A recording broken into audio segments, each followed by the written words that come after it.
The following is a production of DallasCowboys.com and the Dallas Cowboys Football Club. How about them Cowboys?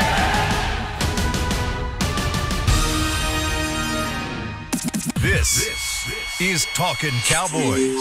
Streaming live from the Dallas Cowboys World Headquarters at the Star in Frisco. Handoff, Elliott plowing to the goal line. Barry, sacked by Lawrence. Prescott keeps it, and he bangs it in for the touchdown. And now your hosts, Isaiah Stanback, Heckma Harrison, Rob Phillips, and Kyle Yeomans. It's an off-season edition of Talking Cowboys presented by Geico from the Star in Frisco and, of course, the SWBC Mortgage Studio. So glad you're with us. Kyle Yeomans, Heckma Harrison, Isaiah Stanback, Rob Phillips. And, well, we've got a lot to talk about because Minicamp, the rookies took the field for the first time, not with the star on the side of their helmet because they didn't have stars yet, and they won't until training camp. However, we saw a lot of rookies in action here at the Star in Frisco, and we've got to hit a lot of those coming up. But first off, everybody have a good weekend? Everybody good? Yeah, not as good as yours. Not as yours, right? That's What fair. are you talking about? That's a good point. Yeah, Jeez. I just came back on vacation. For those of you not knowing where I was on Twitter, probably they were like, "Where's this guy?" Thank goodness he is not tweeting. Yeah, I'm anymore. sure Everybody was asking Cowboy that Nation question. was wondering Yeah, where Kyle was. They were saying, "Thank goodness we Wow, don't have where's to read Kyle? his tweets." Wow, what a difference Thank a year's goodness. made, man. I mean, Well, I just want to know where the TikTok video was. If there was You ever know, a week to do it, it's on, if you want to disclose where you were. I know. Well, I was in Miami. Okay. But no TikTok video. I think, well, we did actually make a TikTok video. I posted it on my Instagram. It was like the vacation one where you like chug a shot. Yeah, it was fun. Oh, yeah, y'all dabbed on the airplane. Yeah, and that was then you it. cut to South Beach. Yeah. Yeah, that was Yeah, that's cool. what it was. That That was a neat. TikTok video. It wasn't dancing like it was That's what I meant. a little while ago, but Yeah. it was good. It was a lot of fun. Had a great week, but I am ready to get back to football. And Cupcake City. I feel like the outsider. You remember back in July, Heckma, Yes. whenever you were upset for being left out of the party for training camp, you and Isaiah both, and yes, me, we were. me and Rob were Yeah. the insiders, I guess. Yes. Now I feel what you guys felt because I wanted to see these rookies in minicamp, and I did my research. I read up and everything, but of course, not seeing with your own eyes is definitely tough. So. Explain it to me like I wasn't there. Okay. What were your general thoughts of training camp? Rob, we'll start with you. Just if you were to explain it to somebody who wasn't there, which you will be doing to me, what were your thoughts of what you saw from the rookies this past week? A tiny, tiny sample size. Yeah. Like if we're writing the Super book tiny. for the Cowboys 2021 season, we've written the on the page. Or really, the T in the is what we've I done. would've gone TH. with H, yeah. Yeah. It very small, but productive. And compared to last year, this is a lot. This is miles ahead where the rookies were last year. Just to at least put them in the building, show them where things are, show them how we practice, and hey, they got on the field and did a little stuff. So it was good. Isaiah? yeah, I agree with Rob, man. I mean, it's rookie minicamp. So, I mean, for the most part, all you're doing is getting a look at your guys. These guys haven't done any real football work. Let's just be honest. I mean, most of these guys have been training for the combine for the last 5 months. So, you gotta like Rob said, you got a little bite size in terms of their athleticism, some of their attributes, but that's about all you got an idea of. The nerves. Those guys had nerves, and just first time being in an NFL facility, you could see it on them. I was nervous for them, but I mean, that first day gave way to an awesome second day of practice. I think just getting, just the initiating and the initial jitters out for these guys, and honestly, man, everything felt so normal. Again, on Friday. I mean, Friday we come in and a lot of the restrictions are relaxed. You don't have to wear a mask. You don't have to get your temperature taken and all of that. I mean, it was really fun. I mean, fun to be in the building, fun to get an opportunity to watch these young guys work. But again, I just felt like the nerves were just built up in them. You mentioned that the nerves and just kind of how it felt fresh. What was the tempo like? Because I remember last year for training camp, it was much like this, where you're itching for something. You're itching to get on a field. You think about some of these guys, like a Micah Parsons and a Kelvin Joseph. They haven't played a lot of football in the last year, 15 months almost. This is their first real action. Like you said, they've been training for combine. They're doing these pro day things and whatnot. No, they're actually out there in pads, and they're at least helmets on and running there. But What was the tempo like, Heckma, compared to what you've seen in the past? Because that's my biggest thing, too, is because you're bringing in a new system on defense. You're bringing in Dan Quinn, and he's going to have his paws all over this rookie class.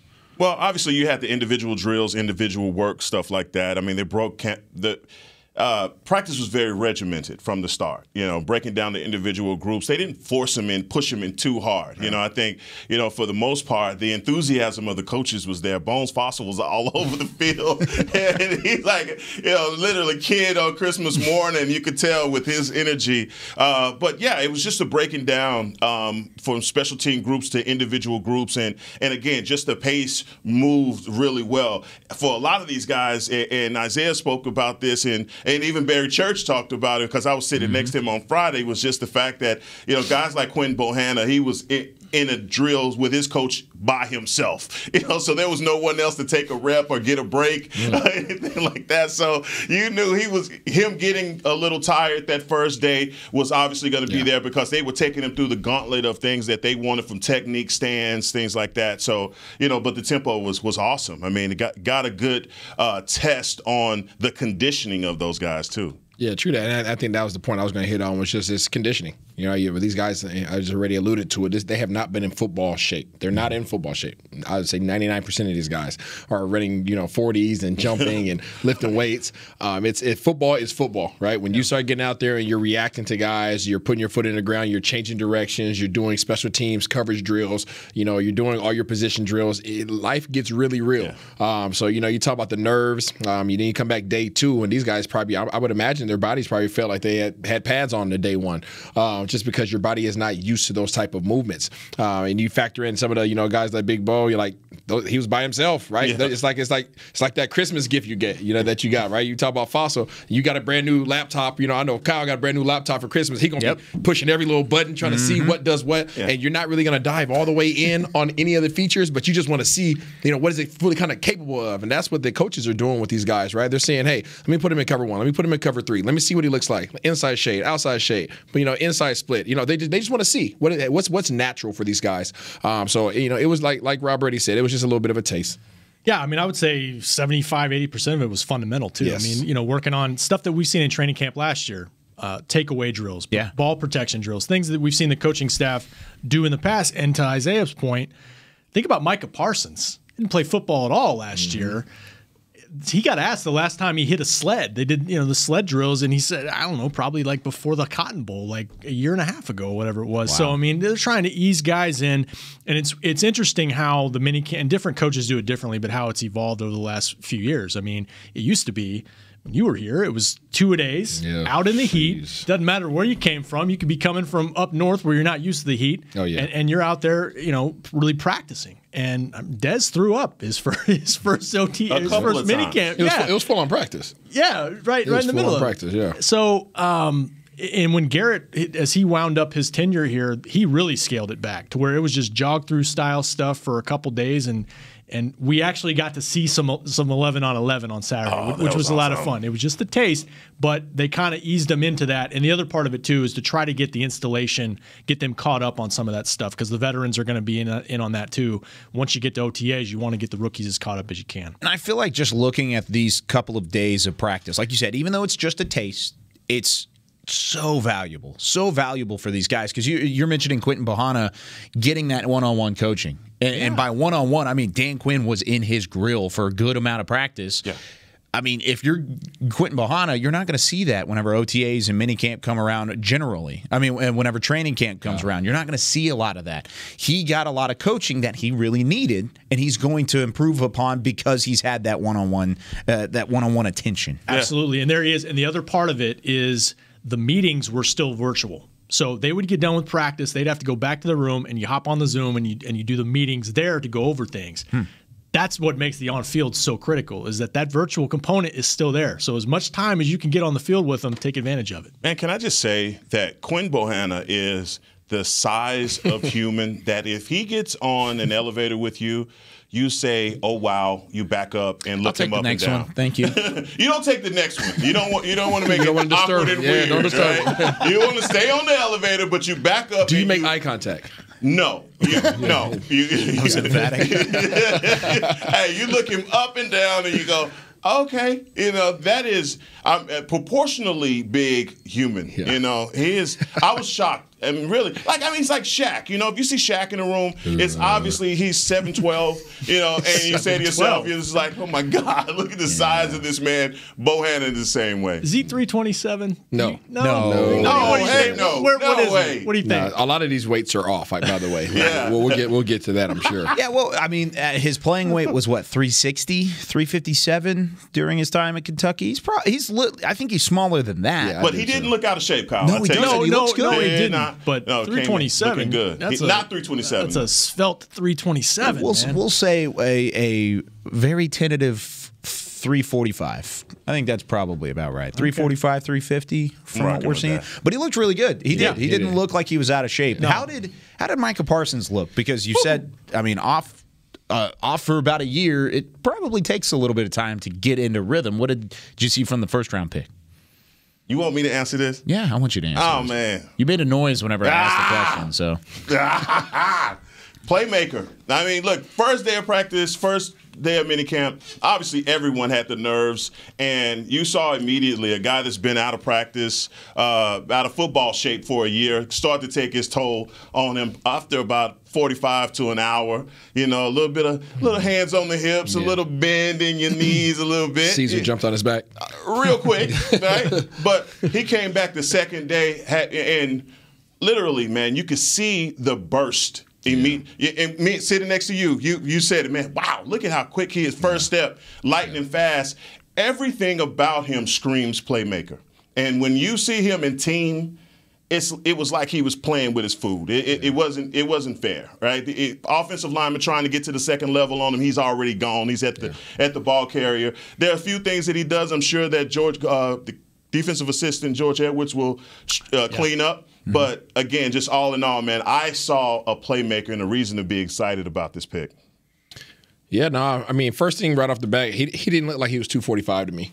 He looked like he was a little bit lighter. Mm-hmm. That's not to say anything major, but just looking at his numbers here, he looked a little bit lighter. But to Heckman's point, as we were sitting there watching practice, you could tell when he was uncertain because he looked like kind of I don't want to say an average guy, but when he was decisive, you saw everything that we've talked about leading up to the draft, right? You saw that burst, you saw the acceleration, you saw him cover ground. And I know Heckman just talked about how we were sitting there watching practice, and there was one time where he shot the gap, and I was like, oh crap, like he got through there in quick, fast, in a hurry. So I know once he gets more familiarized with the system, once he gets these pads on, gets around the other guys, starts getting a good sense of where he fits in this scheme.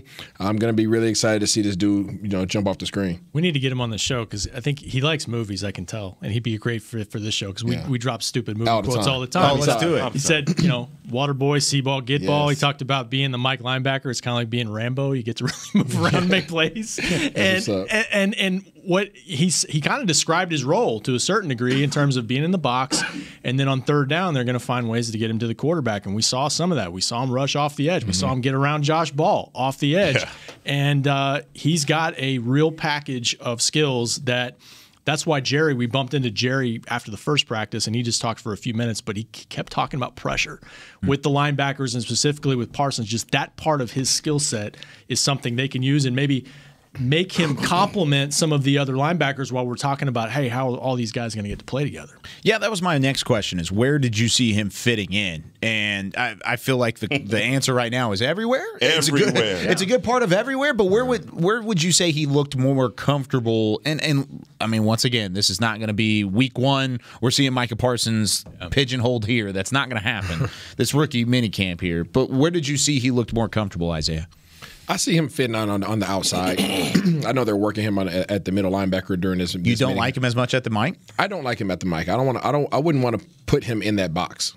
I personally wouldn't want to put him in that box. I think he's probably the most athletic of the three guys that we're going to have as staples, right, between Van Der Esch and Jalen. I'd say that's a pretty safe bet. Yeah, so I think you put it's pretty safe. I'll put Van Der Esch in the middle, right? Just as we're just talking. Again, we won't know until these guys get out there and start playing together and seeing who responds and how they mesh. But just looking on paper and looking at how he moved around this past weekend, I would put him at the wheel.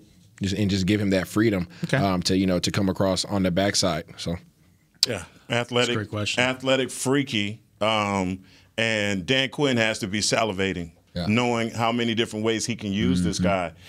He can travel. Well, I mean, whether it be middle, will, edge. You saw him in practice. When he rushed off the edge, it was unfair. I mean, by the time Josh Ball tried to turn to even kick back out of his stance, he was already gone. And, I mean, that's not to say much. Obviously, these guys were not in pads or anything like that. But, again, the initial burst, you see it from him. Yep. I'm interested. Yeah, I'm really interested to see what they do. I mean, working him at the mic, but I think McCarthy referenced, getting him comfortable just in the box with the weak side too.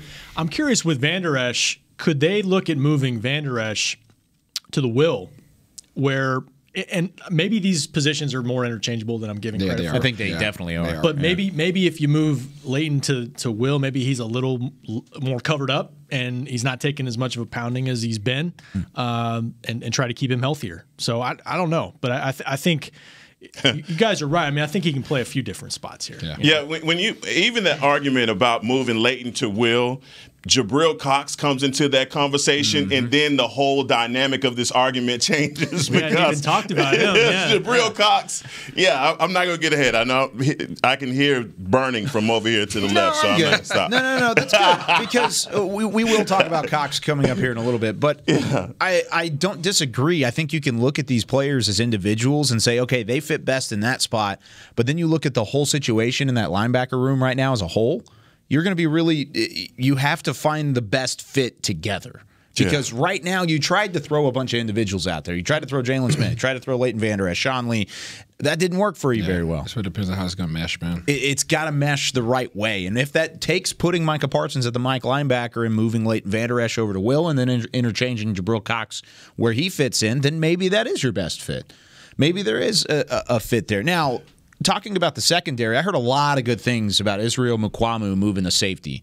And I think these are reps and days that really would have benefited Reggie Robinson in that move last year from cornerback as a fourth-round pick to safety later on in the season. I think these days would have helped out a lot. And the fact that I heard really good things about what Makwamu brought to the table really excites me about maybe the potential of him coming out and at least getting playing time. I'm not saying he's going to be a starter by any means, but Rob, what did you see from what Makwamu looked like at safety after playing most of his career at corner? They had him back deep some, like you said, and I just like the idea of a corner moving to that spot because they need more of a ball hawk, a guy that has those ball skills to go make plays. And that's one reason why with Dan Quinn's blessing they signed DeMonte Kazee because he's got that. He's a guy that's played corner, played safety. So I like that. He's got those super long arms like we've heard about in the draft. You can see. He's intriguing. And he was in position to make a pick on day 2, heck. Yeah. I think it went to Cox, but he was in position. He was right there. Yeah. I cannot emphasize enough how athletic and rangy this guy is. Wow. And one of the things that just jumped off at me is just his movement, his ability to cover ground. He tracks well. I mean, all of the things that you need in a safety. I said it, safety. He does it well, especially in a single high set. But sitting next to Barry Church, I mean, it was really cool to get his input on a guy like that, just coming from the college ranks to pro, moving positions, and just how well he moved and his ability to just set his feet, step back, and break on balls. I mean, this guy he's someone right now, Izzy, you got a circle, underline, highlight. Interesting. Of everybody that we watch, he stood out the most to me. Wow. Yeah, and I think Heck can allude to that when I mentioned that at practice the other day. He just kept showing up. Every time I looked up, and I was like, there he goes again. Yeah, there he goes again. And and not only just because of his size and his stature, obviously 6'4", 212. As and what you say he has the go-go what? That boy got the go-go gadgets. He got the go-go gadgets, man. So he got those long arms. But more than anything, his feet. And the confidence that he has in his footwork. It's so apparent when you put guys out there, especially when all the other guys are out there fresh and their nerves are crazy. You can really tell whose fundamentals are sound. You could really tell when they're in that environment, and he was just as confident and as comfortable as anybody else out there. We talked about Parsons being a little jittery day one. We talked about some of these. We haven't got the Jabril Cox yet, but some of these other guys just a little bit nervous. I didn't see not one nerve in Israel. I mean, his footwork was good. His hands were good coming out the drills. I mean, they were working those guys over there in the one-on-one drills, and He was killing it, man. So he jumped off the page to me in a major way, and we haven't got to everybody else, but yeah, I like these DBs that we got. And Kelvin Joseph, I'm sure played pretty decent. Just real quick, but I'm looking at the notes I had on Makwamu. Cowboys labeling as a safety and a corner. Of course, we've seen what they already wanted to do with him now. Didn't run due to that left hamstring. No issues there, right? Nope. No. So that's a huge plus. If he plays corner or safety, false steps are going to be rampant on film, or they are rampant on film. So the fact that you're talking about confidence and you're talking about fluidity with his feet, that's positive direction. It may not be the be-all, end-all, and he's going to be the starter day one. Watch out. We're a long ways away from that. But a developmental guy. Huge. Yeah, with a lot of those physical traits. That's why he was graded higher than 6th round where they got him. They had him significantly higher than that. That's awesome. And the fact that he's moving positions and he looks as fluid as he does, that's pretty impressive. We're going to talk about Kelvin Joseph coming up in our next segment. We've got some Twitter questions in our Mailbag Monday to hit coming up on the other side, and then we'll talk about the offensive side of the ball and the prospects on that side and how they looked in rookie minicamp when we return here on Talkin Cowboys, presented by Geico. Honey, big news. Gary, are you okay? Oh, I'm not Gary anymore. I'm Jackie Flash. What? See, I want the latest smartphone, but the best deals are only for new customers. So, to get a new customer deal, I changed my name to Jackie Flash. Okay, but the best smartphone deals at AT&T are for everyone, new and existing customers.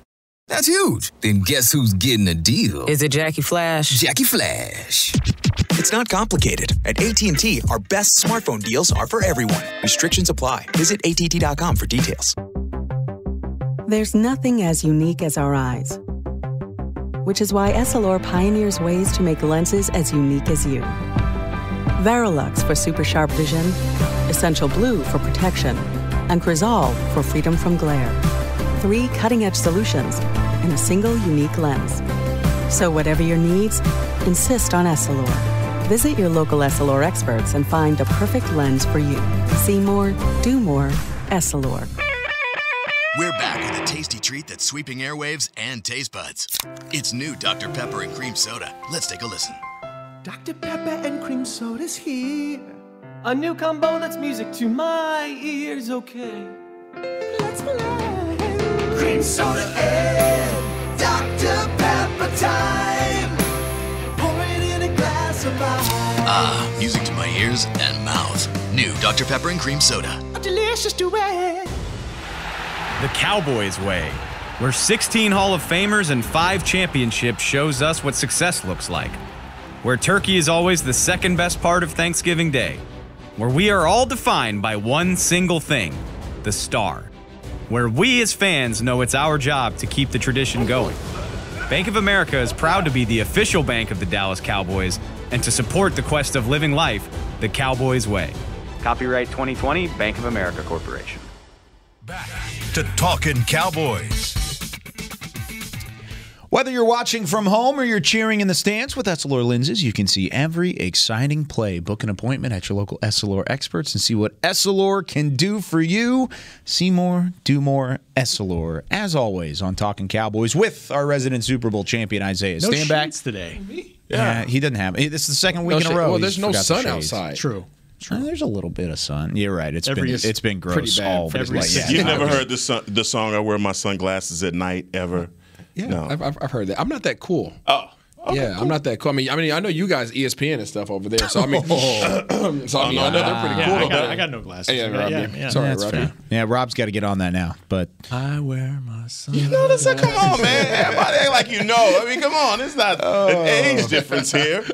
No, nothing, right? It came to my head. I was going to give that one to you. Yeah. It was playing in my head. I was like, don't you say it. Don't you say it. So, Mailbag Monday, as always, we've started this a couple weeks back on the off-season edition of Talkin Cowboys. We've got our fans on the 50 and stuff in season. We've got Mailbag Monday in the off-season. And our first question comes from Brandon. And Isaiah kind of already said it in terms of the individuals, but which rookie showed out the most in practice? Bar none. Who was the one that caught your eye the most? Rob, we'll start with you. Parsons. He had the whole Bobby Boucher thing going. See ball, get ball. Super impressive in terms of, I mean, everything we heard about his explosiveness, and I know it's this tiny sample size, and let's see, but it was there on display. Heckma? Yeah, I want to go. I have to say Parsons because he did, do some very impressive things. But man, there's some other guys on here, man, that I gotta give some credit. And my man, Nashawn Wright. Mm-hmm. Nashawn Wright was. What did he do well? We didn't get to talk about him in the first segment. Well, I tell you, the first day of rookie camp, he was the ball in high grass analogy. He was that. Footwork was bad, and it just, again, the nerves were probably getting to him. But man, once they switched it to team, that was where you saw him shine. Mm-hmm. And there are just certain things that he does innately with his size, hands, positioning, all of it, man. He just looked really well. I mean, looked good in coverage. And I just got to say, Cowboy fans, for everybody, this is a family show. We all are here together, Cowboy Nation. But I want to ask y'all, how do you like your words served? Do you like it medium, medium rare? Because there's going to be some people with ketchup on their words for what they said about Nashawn Wright. I'm telling you, you're going to have to eat that, man, because this guy. There is a lot of people that would end up with ketchup on their words, right, including myself. No doubt. Myself. Yes, I had him very, very, very low. And once he was drafted, I was very adamant about this. And I said, I like the player and I like the fit. I don't like where they drafted him. But if he turns out and he ends up being a baller, then yes, I will eat my words. Well, I know I already mentioned that I liked Israel in terms of an individual, in terms of just overall talent. He looks really good to me. But when it comes to the team, two separate entities, right? When you come to the team, that's when you see the competitiveness come out. Everybody didn't have pads on, but like my guy Heck said, we sat there and watched. I know everybody knows Street Fighter, but this dude Nashawn Wright is E-Honda because he had them hands. Favorite comparison he was putting these hands on him. Okay, E-Honda, straight hands to the chest. And I know we had an argument about this last week before, about right after the draft, about how they were going to utilize him and how, regardless of how some people felt, they shouldn't have came up and drafted him. As I mentioned, how they plan on utilizing him in this defense, the fit that he needs, that they need. He fits it perfectly because he's 6'4", he's coming up, he's competitive, he's physical, and all he needs to do is get his hands on you for half a second, and the quarterback's off him. Mm-hmm. The quarterback's off that side, right? And if the quarterback has 4 seconds to throw the ball, shame on us. Shame on the entire defense. Man, he is tall and lanky. He is long, and he's competitive, and I'm telling you, man, he put his hands on everybody in the drills, and he put his hands on some of these rookie receivers. It was clamps. Clamps. Fisticuffs. It was clamps. I mean, it was bad. Yeah. No, he has all of it. I mean, and again, going back to the draft experts that said that, look, he could have been someone that should have dropped a lot lower in the draft. He displayed, as far as the system, when they went man, I mean, he was nose to nose with guys. And wanted it. Yeah, exactly. Very physical at the line of scrimmage. Even when they went zone, his ability to sit on routes, turn, hip work, second day looked a lot better. You should see him in some individual drills. You'll say, whoa, that doesn't look too good. Mm-hmm. I even said the same thing. I was like, oh, man, Nashawn, you under pressure, brother. But when it came to team, you just saw it. It's like the light came on. He's got a bit of a magnifying glass on him because of where he was taken. And that'll continue into training camp. Well, and Twitter stuff, too. That, too. The things that popped up on Twitter that night when he said, I think he said, I'm a more athletic version of Richard Sherman. Oh. And it got Richard Sherman's attention. Oh. With a GIF that night. And so that's good. No, I mean, it's fine. And then he came out and he actually sent a DM to Rich and apologized. So that's all underneath. But yeah, maybe that's part of it. Because he did say that. And I like the confidence of this class. I mean come on. If you don't have confidence, what do you got? At that position? Come on now, you got to. But again, what they're asking him to do, he's perfect for it.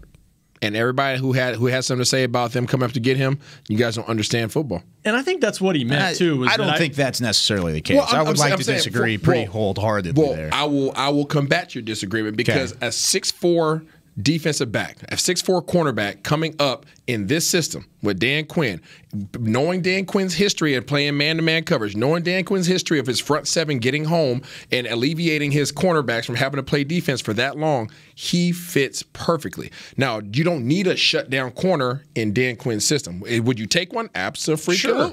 But do you need one? No. I'm not disagreeing with that. Okay. I think that makes a ton of sense, and I completely agree. But you saying that, like, if they went up and drafted him and they had their value so high on a player there that you don't know football, I think it's the opposite. I guess because it's more about the draft. Yeah. It's more about the draft and where you can get guys. Because the fit there. Well, listen here for a second. The fit there is Did you right. just hit us with a listen here? Yes, because you keep interrupting me, Heckma. So whenever you have that value there on your board and you draft your board the right way, that's a good thing. And they did that. Okay. So I don't disagree with them taking Nahshon Wright because he fit the scheme, he fit their value. Okay. The only thing is that their value of Nahshon Wright was up here where the value of every other team on Nahshon Wright was down. How do you know we didn't know. But that's exactly to my point, though. What does he mean to you? It doesn't matter what he means to anybody else. Because if you pick Tom Brady out of college, guess what? Tom Brady's not that valuable to me. Michael Vick's more valuable to me because the type of offense I plan on running. True. Right? So it doesn't matter what their capabilities are. It matters what their capabilities are in your system. Well, you're saying that they could have just waited because nobody else was going to pick him till the 6th round. You don't know that. I agree. You don't know that other teams had him rated as a priority. Which is probably the reason they took him where they did, because they probably had something in their ear saying, okay, he may not be there the next time we come around. Or their board says we have a 3rd round grade on him, and stick to your board. We don't care what everybody else We don't thinks. care. Stick to your board. But that's what I'm not combating the overarching pick of Nahshon Wright. Yeah. I'm combating what you said, saying you don't know football if you argue where that pick was made. I guess my argument to that, and let me retract that you don't know football statement. But let me add that on hit to a nerve, bro. That did hit a nerve. Let me add into it. Out of that. When I made that statement, I was insinuating that most people who believe that he was taken too high don't understand how defenses or just systems in general, right? The 3 phases of this game are formulated. So as I talk about Dan Quinn, listen up. Rob, out of everybody up here, I'm drafting Rob P. Why am I drafting Rob P out of everybody up here? Because guess what? I don't need a safety, like my guy Kyle. I don't need a linebacker like my guy Heck. I need Rob P because Rob P's tall. I'm 6'4", long arms. He got long arms, and guess what? Terrible change of direction. All I need him to do, I don't need him necessarily cover the whole time. You know why? Because he's going to have help over the top. What I need him to do is get his hands on this guy for the next half second, 1 second, just long enough to stay there. And if the quarterback does decide to throw the ball up there, guess what? He's so long. He's in a wingspan's coverage away from this guy. The quarterback would be doggone if he throws the ball up to somebody who's 6'4" because he has great ball skills. I'd get a great jam on there before I break. I already know you would. Right before then I'd break my ankle. I know you would. Yeah. So I'm sorry if I frustrated enough there, but people need to understand. People are valuable as valuable as you're willing to spend on it, right? So if I'm selling you my doggone phone right now, heck, guess what? You're not a Samsung guy. You're an iPhone guy. So it's not that valuable to you, right? But if I find a Samsung family member, guess what? They're gonna want this over your product. So it's all about what you are to me. Right? What you are to me. And it doesn't matter about this whole rating. Right. Go get your guy if you want to get him. It's all subjective when you talk about drafting players. And that's why these guys get paid the big bucks to go out and find guys that's going to fit the system. Yeah. And Nahshon Wright fits perfectly. He is a glitchy corner, meaning he will take, and he's aggressive, and he will take an opportunity to undercut. He understands where help side is. He's aware, right, of all of those things. You've seen tape on him in college, and obviously with all of these guys, there's the highlights and the lowlights. And if I go to his lowlights, and maybe he has something to learn from all of that. There's a lot. Right, there's a lot. But when you talk about his highlights, what does he do well? He will jam you to the Gatorade buckets at the line of scrimmage if he gets his hands on you. So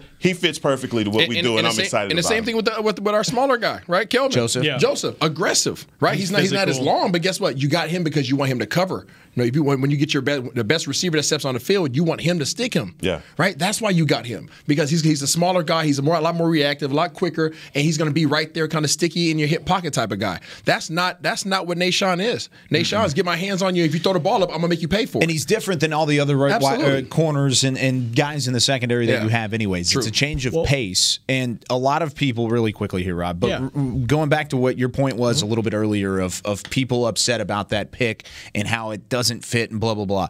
A lot of people, at least around this organization, they haven't had 5 top 100 picks, or at least 4, I guess, or what was it? No, it ended up being 5. Yeah. So usually you have that first round, second round, third round, and in the third round, you're picking a talented player that you know is going to be a baller. You're not going to pick a prospect.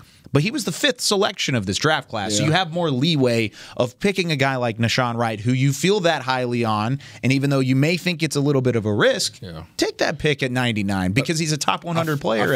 I feel like a lot of people, not just in Cowboys world, in every other world out there, right? Every team are more concerned with just getting talent. They're more concerned with getting talent than getting the right person for the scheme. A lot of people are very scarred by that flipped thought process here, though. Like they're worried that they don't have the talent and that they've drafted only for scheme. And I disagree. And that's what I'm saying. That's when you go out there and you get yourself a defensive coordinator like Dan Quinn, you could throw a lot of that stuff out the window. Because having a roster just fully talented, that doesn't mean nothing. We're not in a game of football. We're not talking about basketball. We're not talking about basketball where one or two people could take over the whole game. We're talking about people who fit systems, right? Chemistry be seriously. damned. We're talking about something that requires you playing hip to hip with your boy next to you. And guess what? If he doesn't do his job and he doesn't do it to the highest level, the whole team they're not successful. And there are a lot of guys in Canton that fell into the right scheme. Absolutely. That played exactly to what they do physically and mentally well as players. They couldn't have been more lucky to be in the systems that they were in. And I just feel like, and just going to Joseph, one of the things I loved about watching him is just his recovery speed. I think, a lot of cornerbacks, again, when you talked about Nahshon Wright, he doesn't have that, right? You get by him, even though he's a long strider, still the speed isn't there the same as it is with Joseph. Which is why he has to be so powerful up front. Absolutely. And Joseph just has he can play those mind games that corners play where you think he's not there and the ball is in the air, he's right there. He's a pest. You mentioned his Mukamu's feet. That's what I noticed with Joseph. He's very fluid in terms of in those agility drills. That's the thing. I was really watching Wright in those drills to see how fluid he was with change of direction and all that. Because look, there's a reason why there aren't many 6'4" corners in the league because it's a hard position to play at that height. And hey, Chris Richard was here in the past with a similar philosophy, bring in taller corners, Chris Westry. They tried that, and so it doesn't always work just because you're that size. But we did notice that he is more fluid than you might think at that size. And you mentioned the ability to press and be physical. He does have some traits that you think, man, we can work with this, and maybe he can develop into a solid corner here. Man, if Dan Quinn and this defense don't look better this year, there's going to be a lot of issues. This is your last ditch effort. They will be better than 28th. God, I hope so. Please, Lord. We could go out there and maybe be better than 28th. Put Heckma at the nose tackle, have Isaiah and I as safety. Yeah, we can figure it out. Offense, huh? Yeah. Let's turn our attention a little bit to the offense. We're going to talk about the offense in the next segment, but the final question of Mailbag Monday: offense and defensive lines. How do you guys think they shaped up when you got to watch them on the field, Rob? Well, they were, from where I stood outside, they were at the far end. So I didn't get a great look at them until team drills. But I'm interested in certain guys for sure. Yeah. We talked about Bohanna, and he looks the part. And I think he's got a chance to, because of his unique skill set, earn a job here and maybe get some snaps. Now, can he be – the issue with him is, can he be a 3-down player? Does he provide enough pass rush ability to give you that? Or did they not care and just say, hey, for our scheme, we need a guy in first and second down to come in and stop the run? So maybe he's got a chance to do that. Farniok, their late round, 7th round pick, very interested to see what they do with him because he's played everywhere on offensive line. Tackle, guard, and center, and he was taking some snaps at center over the weekend. So that's, as a late round guy in terms of value, Will McClay says you got to be able to do at least 2 things. He does 3, 4 things. So he's an interesting guy to watch as well.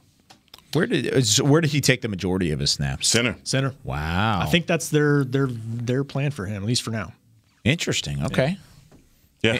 Odigizua. Osa Odigizua, to me, you look at his measurables and you think, man, he looks a lot bigger than what they say he is. 6'1", 6'2", 270, 280, something like that. 282. Yeah, 282, but very explosive. One of the things that I was able to recognize from him is just his explosiveness, and when he was working individually with Dan Quinn, able to mirror what he was being taught. And it was a lot of just teaching the mechanics of getting in your stance, coming out of your stance, what you do, hand motion, hand in fighting, things like that. And when going back and forth with Quinn, I thought that was really intriguing, just the way that Quinn was so hands-on with him and his teaching techniques. And you can't help but his enthusiasm is just contagious, and you could tell that those defensive linemen were just taking it all in because, like you said, once 2 days and the veterans come in, they won't get that one-on-one. But when you get that now, especially in the minicamp situation like they had,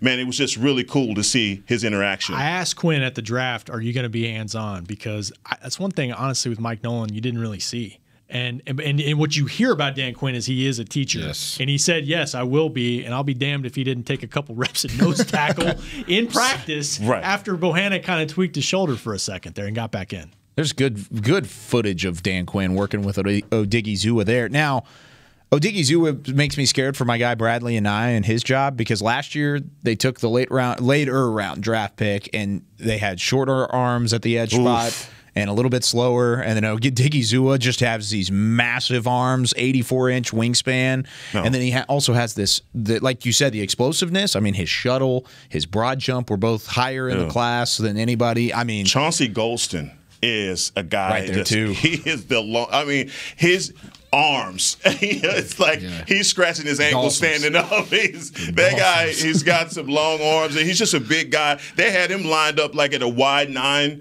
and just how easy he was in and out of his stance. You could tell, man, guys like Bradley and a lot of those draft picks from last year, the pressure is going to be on them immediately. Yeah, the competition is going to be there. I'm excited to see Golston in person, too, because I liked him on tape a lot, and he was one of those guys, and I mentioned this earlier, but he stuck out while I was watching other Iowa players. Mm-hmm. And usually that you're like, okay, what is this guy doing? What is he doing? So I'm excited to see him in person. I'm jealous you guys got to, but also the offense. I'm jealous of you. Oh, that's fair. On the beach for a week. That's fair. I can see that. There's jealousy both ways. I love what I do for a living. Yeah, look at that. I got a little tan. Yeah, you want to see if we could get watch this? A little tangerine-ish. If we get this on the camera right here. Nope, maybe. There we go. Bam. Look at that. Wow, is that what you were? What? Good Lord. Jeez, that's nuts. Wow, man. Get outside a little bit. Quarantine. Yeah. I was very light. Quarantine tan. Yeah, right. Oh, gosh, it was terrible. All right, we're going to take our second break. When we come back, we're talking about the offense. What did the offense rookies show during minicamp when we return on Talkin Cowboys? Hi, I'm Clint Tillison with United Ag and Turf. When there's work to be done, a real workhorse can make all the difference. Like the Range Boss package. Our 5075E John Deere 75 horsepower tractor features a bell spear and loader and starts at $369 per month. And the price you see is the price you'll pay. No surprises. It works like a horse, so you don't have to. Visit UnitedAgAndTurf.com. Offer ends February 1st, 2021. Restrictions apply. See dealer for details. Now, let's get to work. Honey, big news. Gary, are you okay? Oh, I'm not Gary anymore. I'm Jackie Flash. What? See, I want the latest smartphone, but the best deals are only for new customers. So, to get a new customer deal, I changed my name to Jackie Flash. Okay, but the best smartphone deals at AT&T are for everyone, new and existing customers. That's huge. Then guess who's getting a deal? Is it Jackie Flash? Jackie Flash. It's not complicated. At AT&T, our best smartphone deals are for everyone. Restrictions apply. Visit att.com for details. Want to use what the pros use? How about the official men's skincare brand of the Dallas Cowboys, Jack Black? Right now, you can get the Jack Black Starter, a curated collection of Cowboys locker room favorites for just $10 with free shipping. The starter includes 4 Jack Black skincare favorites, plus a full-sized intense therapy lip balm. Go to getjackblack.com/Cowboys and use the code word TEAMJB. That's getjackblack.com/Cowboys. The Jack Black Starter, $10, free shipping. Since 1865, Stetson hats are American-made with pride right here in Texas. And Stetson is proud to be on the field with America's team. Want to show your Texas and team pride too? You can. By purchasing your own Stetson, you can look just like how the flag guys do on field at every home game. Stetson hats, the official crown of all self-respecting Cowboys, and your favorite football team. Get yours today at shop.dallascowboys.com or at stetson.com. Back to Talkin Cowboys. I'm sorry, Heckma. What? Your wife has a different assignment for me this week. What? Dallas Cowboys football and Dallas Cowboys cheerleaders dance youth camps are back this summer for athletes and dancers of all skill levels. 2 and 3 day camps are available at AT&T Stadium and the Star in Frisco. Spots are limited. Register today at dallascowboys.com/academy. Heck, just go ahead and tell us. And it's like a symphony in my head, Kyle. That's all we need. I was going to say, he can't even argue with that. No, what can he say? You see how he threw that out? Did you see the discouragement on Heckman's face? It's like, well, Heck wanted damn to Oh, man. It was funny in the email. She made it very specific. She was like, "Make sure you read this one because I know what you guys talk about every day." It was perfect. Good. Good job though. That was a good one. I don't think I've ever seen Heckman just go mute like the heck. He did. Yeah. Just the look of just deflation. Hey, man, that's 17 years of marriage. There you go. That's Nikki's the best. Shout out to Nikki. I know she's probably upstairs. Yes, All Nick. right. What about the offense, gentlemen? Because there's a lot to talk about in terms of pressure for the offensive players because defense, it's a different type of pressure. Offense, you're trying to make the team. Defense, you have to contribute it immediately. So it's a different type of pressure. Who stood out among the rookies, good or bad? Isaiah, we're going to start with you, my friend. You know, I'm really excited about these offensive linemen. There's a reason why he's okay. I'm just gonna go ahead and say it. So it's early. It's early. It's very early. Rookie minicamp, nerves, right? Guys have been training for the combine. Guys aren't really in football shape. There was a receiver that we drafted. Your guy. There's only one guy. I'm sorry, what was that? That was his guy. It was not my guy. I was not super high. Noah Brown. CBZ, Noah Brown better sleep light. CBZ, please run the film Okay, back. I'm not high on Noah Brown either. Okay. Either way. I like Noah Brown. Anyways, he's our fifth receiver. Simi Fehoko, out of Stanford. Large gentleman, 6'4", 222 pounds is what it says on the paper. Very large. I don't believe that he came in at 222 pounds. Think he's heavier? I think he came in heavier than 222 pounds. If he's not heavier than 222 pounds, he ran like he was heavier. Again, all I can say right now is what I saw. Right, he did not look very fluent to me. Wow. He did not appear to be a guy competing for a fourth or fifth string. Fourth or fifth on the depth chart at the receiver position. In order to be competing at that spot, you have to be able to do special teams. And I was explaining to Heck when I was watching practice, those special teams periods really expose guys' ability to burst, sink your hips, get in and out of your breaks, adjust, change directions. And I didn't see that mobility out of Simi. Now, he has a lot of weeks to get ready for camp. And maybe he comes back and shows something different. Maybe he's a different player with pads on as well. But just from what I saw this weekend, I was not very impressed. There was another gentleman that they brought in to compete with him, Brennan Eagles. Yeah. Oh, the Texas guy. I liked him. Really? When I compared both of those guys together, those guys are pretty much the same height, the same size, same weight. Brennan had much better feet. I think Simi's faster. Just top line speed, straight ahead speed. I do agree with that. But Brennan, in and out of his breaks, was a lot more fluent and natural. And also in special teams drills, he was a lot more natural and seemingly wanted to be in those drills versus Simi. I didn't get that vibe. Where did TJ Vassar, the Texas Tech wide receiver, fit into that conversation? Another big body guy, too. They're all big. I mean, you could tell they're targeting a specific type of player, and it's a big, stout receiver. And Fehoko, Eagles, Vassar all fit that category. And it's going to be an extra competition between them three and then also Noah Brown. That's why we talked about Noah Brown, was because that's the guy they're trying to replace there. But where do you see Heckman out of those three guys, Fehoko, Vassar, and Eagles? Did you have the same kind of observation that Isaiah did? Yeah, I did. And, Eagles from Texas just was his movements more athletic. His athleticism was there. You talk about the special teams, just breaking down, readjusting, opening your hips, things like that. It just seemed like he had a better grasp on those things. Talk about TJ Vassar. Big, 6'6". But again, even for his size and the way that he was coming in and out of routes, didn't look like he was stiff or that big at all. A guy that I had stars next to his name is Brandon Smith. He's 6'1", 218 pounds from Iowa. He's a guy they really liked. Oh, yeah. I mean, but looked really good. Yeah. He's smaller, though, right? Yeah, smaller guy. Smaller guy, but he's still. One to watch. Smaller. Yeah, smaller. Yeah, he's not small. 218, but, ran, athleticism, speed, all of that stuff was there. But going back to Fehoko, I just think that, position-wise, you're looking at him as an H-back, tight end style of a guy. Don't know anything about him from a blocking standpoint. I kept looking at my paper and saying that, he's a deep threat at Stanford. Maybe the Pac-12 that you played in was Pac-10. Pac-10, excuse me. Yeah, 10, it's not 12? Yeah, it's a little different. Okay, my bad. It's Pac-12 now, but it was Pac-10 when he was so they there. added 2 more. Okay, my bad. Yeah. But either way, it was a lot different back when you played. Yeah, true that. Different name. The deep threats are a little bit off, man. Yeah. I mean, you're right. I mean, he's not like a burner down the field, but I think he did average like 15 yards a catch for them. And when you talk to people about him, he was clutch too for them. Like in big games and when they needed big plays, he just kind of has that it factor. Like he would go make a play for them. Now I'm going to defer to the wide receiver of the show, Isaiah, because Isaiah knows exactly what he's talking about. But I will say about him, he's an older prospect. I think he's 24. Yeah. He had a religious mission that he took, and then he finished up at Stanford.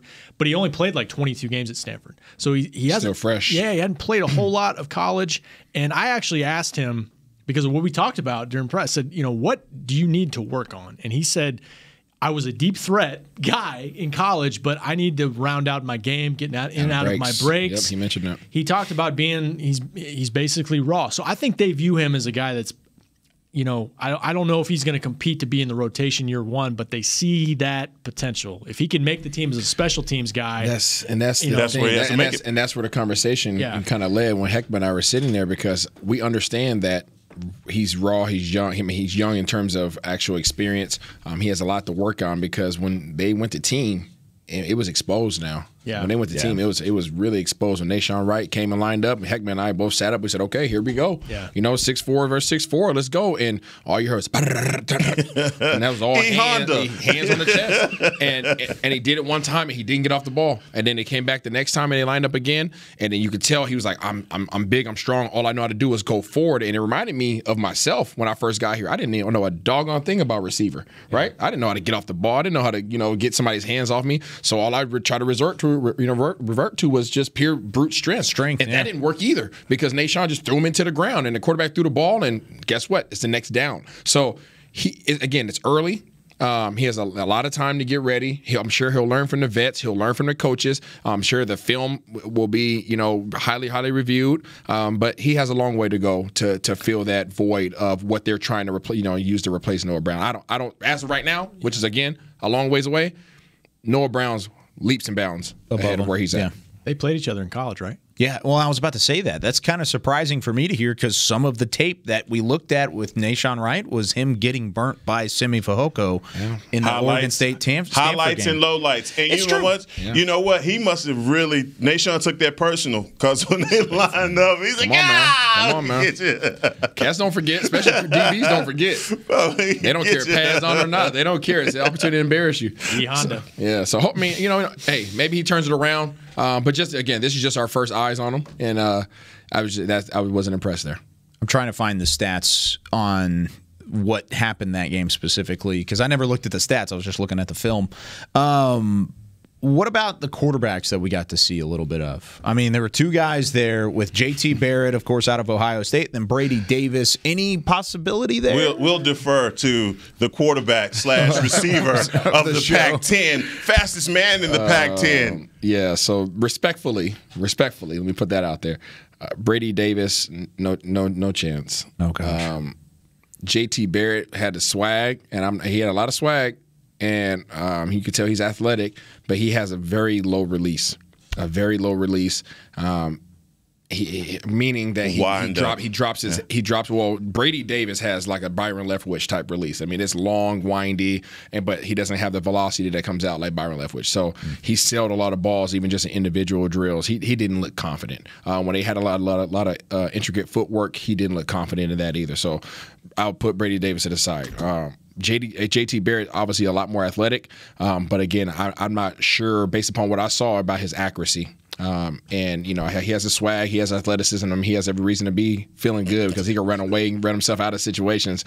But he has to really work on that release. And we saw it. We saw in individual drills, he was selling stuff where there was no DBs, just because his elbows dropped and you could see him. I was telling Heckma about he has to get his release up. And then what did you see him doing? He was out there trying to work on getting his arm. It wasn't natural at all. That's stuff that you got to work on before you show up for camp, man. By the way, Simi, 6 receptions, 100 yards versus Nashawn Wright in that Stanford Oregon State game. Some cats is ballers. Maybe he's just a gamer. Gamers, man. Does that go into?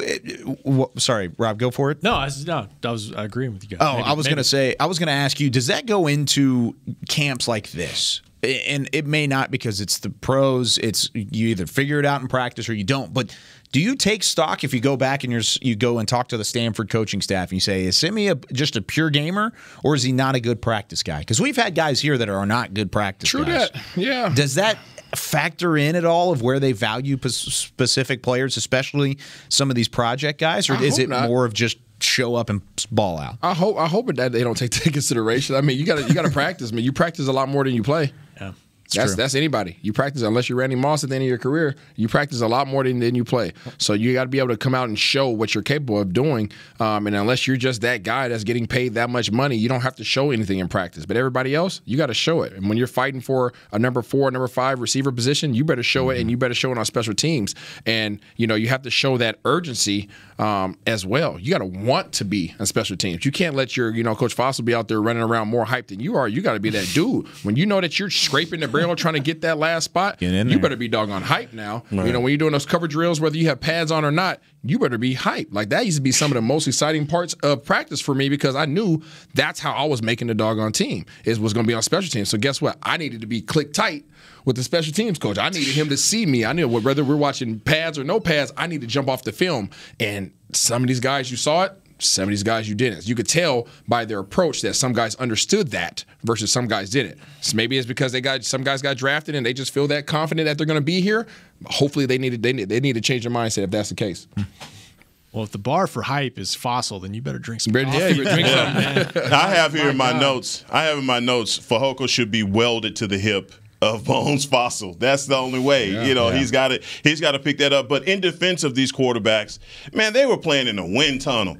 True that. Friday and Saturday was probably 2 of the windiest days here with the storms approaching, maybe. But I mean, I'm just trying to give them an excuse. Okay? Outside, it was, and I we were up on a deck, and it felt like Everest, up top in terms of the wind. But I don't know if it was the same on the field. But you're right. And the other thing too is, in terms of the talent disparity, I mean, there are 3 drafted guys on offense that were out there out of 31, and the rest we talked about all the defensive guys they drafted. That was the emphasis in the draft. And I think you saw that when they did do the team stuff. You saw, and usually at this time of year, and when you get into training camp, it's more of a defensive has an advantage early anyway. Sure.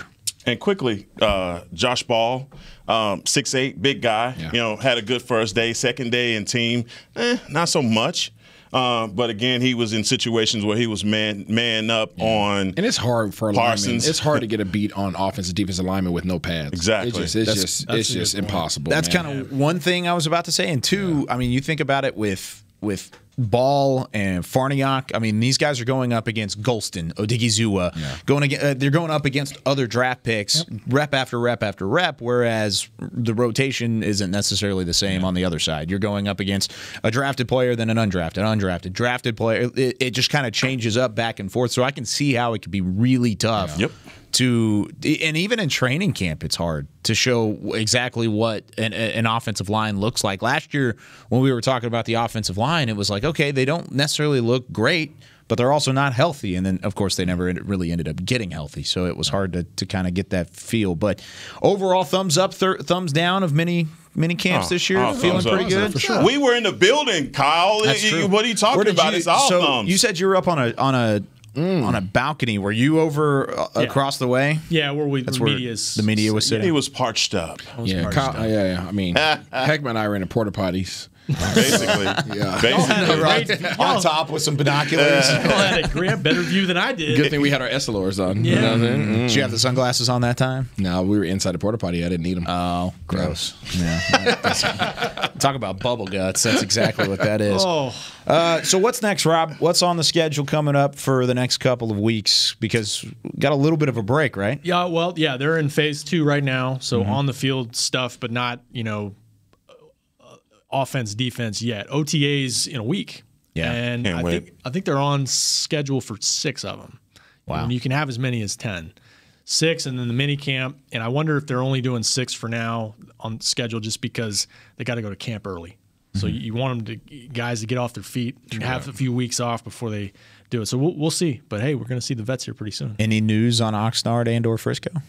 Jerry says it's on track. For Oxnard? On course. That's what he said over the weekend. Kind of what we all have to go by, isn't it? Not final yet, but stay tuned. Just listen to that guy talking about whichever one he won. It's going to be Jerry. Yeah, hopefully we do end up doing that. Man, we would have a lot of people to catch up to at Oxnard if that's the case. So that should be a ton of fun. But that's it for us here on Talkin Cowboys. Hope you learned something and enjoyed the last hour. It was a ton of fun for us here from Inside the Star. For Rob Phillips, Isaiah Stanback, Heckma Harrison, Chris Beam in the back. I'm Kyle Yeoman saying so long. We'll see you next week on Talkin Cowboys.